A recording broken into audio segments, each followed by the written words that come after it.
Assalamualaikum warahmatullahi wabarakatuh. Waalaikumsalam.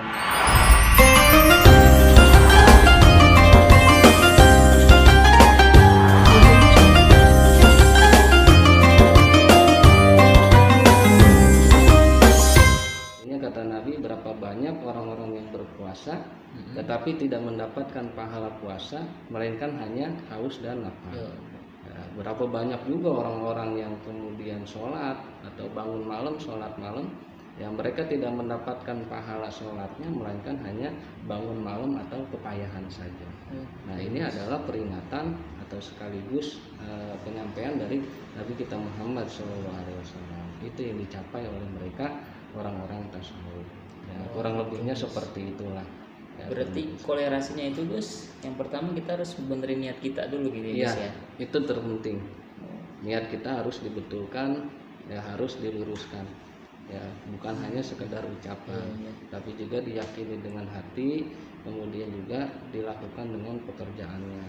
Nah, itu niat yang lurus namanya. Ya, seperti itu kurang lebihnya. Ya, artinya kalau kita berbicara cinta kepada seseorang, ya mesti tulus juga dong hatinya. Ya, Pengorbanan juga ya Gus ya. ya harus ada lah. Harus ada lah. Cinta bukan hanya sekedar di mulut tapi juga di hati, kemudian juga di perbuatan. Nah, begitulah kurang lebihnya gambaran iman. Kalau kita iman kepada Allah, bukan hanya sekedar amanah billah kan. Di mulut kita beriman kepada Allah, tapi di hati juga harus beriman kepada Allah. Baru dibarengi dengan pekerjaan-pekerjaan yang diperintahkan oleh Allah dan menjauhkan apa-apa yang dilarang oleh Allah Subhanahu wa taala. Begitu kira-kira. Sebelum itu saya mau nanya nih Gus. Iya. Nah, bagaimana Gus tentang yang orang yang ketika dia selalu beribadah tapi dia masih melakukan maksiat gitu Gus? Orang yang beribadah tetapi masih melakukan Maksiat. maksiat gitu kan. Ya banyaklah bentuk-bentuk maksiat ya. Iya.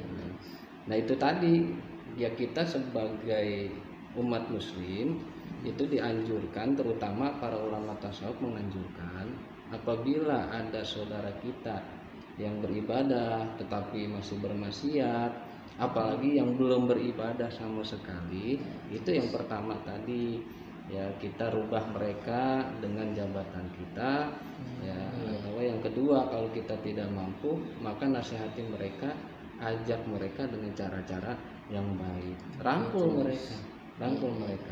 Karena ulama kita pun dulu di Nusantara begitu saya datang. Jadi ulama kita di Nusantara itu waktu ketika datang ke Nusantara, mereka pun berdakwah dengan cara-cara seperti itu. Makanya tidak ada peperangan di Nusantara. Islam Seperti itu ya Gus. yang baik. Contohnya Sunan Kalijogo itu Gus. Ya, model Sunan Kalijaga. Kemudian juga banyak sebelum dari Sunan Kalijaga sebelumnya kan kita kenal ada juga Syekh Samsudin. Ya, atau yang kita kenal dengan Syekh Puro Kerawang. Ya, beliau pun sama cara dakwahnya seperti itu. Ya, makanya tidak ada peperangan kita di Nusantara.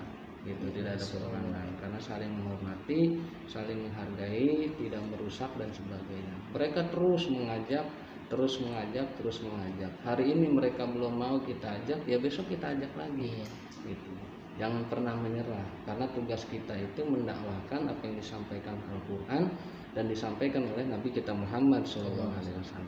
Berarti intinya kita saling menasehati atau mengingatkan gitu juga Gus, perlu ya? Itu yang penting. Saling menasehati, saling mengingatkan. Oh, mereka sholat hari ini tapi masih bermaksiat, ya sudah, kita nasihati saja. Tapi kalau bagaimana Gus kalau kita menasehatin terus dia masih marah sama kita gitu? Ya itu tadi yang terakhir kata Nabi, doakan mereka, doakan yang baik-baik agar mendapat hidayah dari Allah Subhanahu wa taala. Ya kurang lebih seperti itu. Karena saya ada cerita lah sedikit. Iya boleh Gus. Waktu ketika saya pesantren itu, ya. Jadi kebiasaan santri itu ya ada kebiasaan buruk mereka lah. Ya kadang-kadang sendal kita suka hilang, nggak awet juga. Iya, suka hilang, nggak awet sendal. Gitu. Itu karena saking seringnya hilang gitu kan barang-barang kita seperti sendal. Kemudian ada salah seorang santri itu yang mendoakan yang kurang baik. Gitu. Iya, akhirnya ditegur sama guru kita di sana. Gitu. Kata guru kita, ya jangan berdoa seperti itu. gitu. Doakan yang baik-baik saja. Akhirnya dia pun meminta contoh doa yang baik seperti apa. Ya kalau kita kehilangan sendal ya doain. Dia bilang mudah-mudahan yang ngambil sendal kita punya pabrik sendal. Oh iya. Ya jadi dia nggak nyolong sendal lagi. Bagus ya. Ya kurang lebihnya seperti itu. Doakan saja yang baik-baik. Saya yakin kok doa itu adalah senjata yang paling ampuh buat umat muslim. Doa itu yang paling ampuh. Tidak ada lagi senjata yang paling ampuh selain doa. Ya, selain doa. Karena nabi-nabi terdahulu dari mulai Nabi Adam, Idris, Nuh, Soleh sampai ke Nabi kita Muhammad pun yang dijadikan senjata adalah doa. Ya itu yang utama. Tapi kalau doa kita nih Gus ya, kita Iya. sering berdoa tapi belum dikabul sama Allah Gus. Berarti ada yang salah. Ada yang salah dengan itu. Ada yang salah. Saya yakin ada yang salah. Yang salah apanya? Yang salah ya tadi niatnya. Kemungkinan seperti itu. Enggak ya, sebetulnya doa semua diterima lah insya Allah. Doa kita diterima, akan tetapi belum dikabul atau belum direalisasikan oleh Allah. Termasuk jodoh juga kali Gus ya. Betul. Termasuk jodoh, kemudian rezeki dan sebagainya. Gitu. Karena Allah itu mengukur kapasitas hamba-hambanya. Ustaz datang. Ya, jadi kalau kita berdoa hari ini, ya Allah, ya saya kepengen punya kendaraan roda 4. Maka Allah mengukur kapasitas kita gitu. Ya kalau bahasa kitanya sampean belum butuh lah kendaraan roda 4 untuk saat ini, nanti saya akan kasih gitu. Nah mestinya kita mempersiapkan. Kalau mau punya roda 4, persiapkan dulu kebutuhannya. Di antaranya apa? Garasi mobil, kan seperti itu dan sebagainya. Itu baru minta sama Allah. Saya yakin kok semua doa itu dikabul, ya diterima oleh Allah, hanya belum dibalas saja, belum direalisasikan sama Allah, karena tergantung kebutuhan kita. Berarti Allah tahu, mengetahui apa yang kita butuhkan gitu ya Oh, Gus. tahu, pasti tahu. Bukan apa yang kita inginkan gitu ya Gus. Bukan apa yang kita inginkan, tapi apa yang kita butuhkan. Allah itu tahu. Tanpa diminta pun Allah tahu apa yang kita butuhkan. Tapi Allah senang diminta. Ya, maka minta sama Allah apapun yang kita minta, terutama kebaikan-kebaikan buat diri kita, keluarga kita dan saudara-saudara kita. Ya, kurang lebih seperti itu. Ya, jadi intinya perspektif para ulama tasawuf itu, pandangan-pandangan mereka para ulama tasawuf, ya bukan hanya puasa saja, tapi amaliyah atau ibadah apapun mereka itu lebih mengedepankan ihsan. Ya, lebih mengedepankan ihsan. Artinya lebih mengedepankan perihal-perihal yang membatalkan pahala-pahala amaliyah-amaliyah ibadah kita. Ya itu yang mereka jaga, ya agar senantiasa niatnya itu betul-betul karena Allah. Ya tujuannya adalah taqarrubillah, semakin mendekatkan diri pada Allah Subhanahu wa taala. Kurang lebihnya ya seperti itulah proposal datang. Maknanya ya Gus ya. Begitu luas. Ya sebetulnya banyak sih sebetulnya ya. Sebetulnya banyak juga ya. Ya karena kita lagi ngobrol-ngobrol santai aja kan gitu. Sebetulnya banyak sih pandangan-pandangan ulama tasawuf itu banyak tentang amal-amal ibadah gitu. Tapi karena durasi kita juga kan terbatas gitu. Kalau kita bahas semuanya ya insya Allah nggak selesai 2 hari 3 hari kayaknya. Nggak selesai 2 hari 3 hari. Ya intinya seperti itu aja lah. Artinya bukan berarti ulama tasawuf itu lebih benar dari ulama fikih, enggak.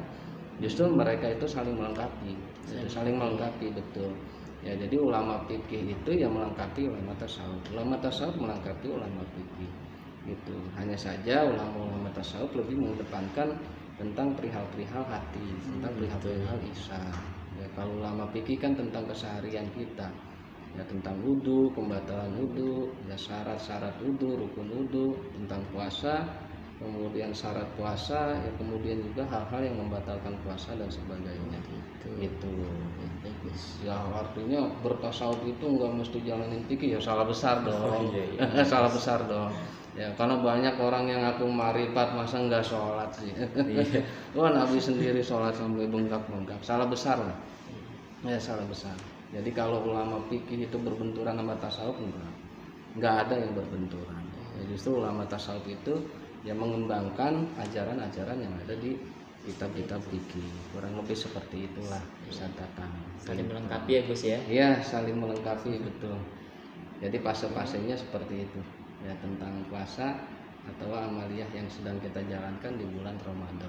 Jadi muslim, kemudian mukmin, kemudian muhsin, kemudian mukhlisin, baru muttaqin. Barulah mereka jadi orang-orang yang bertakwa.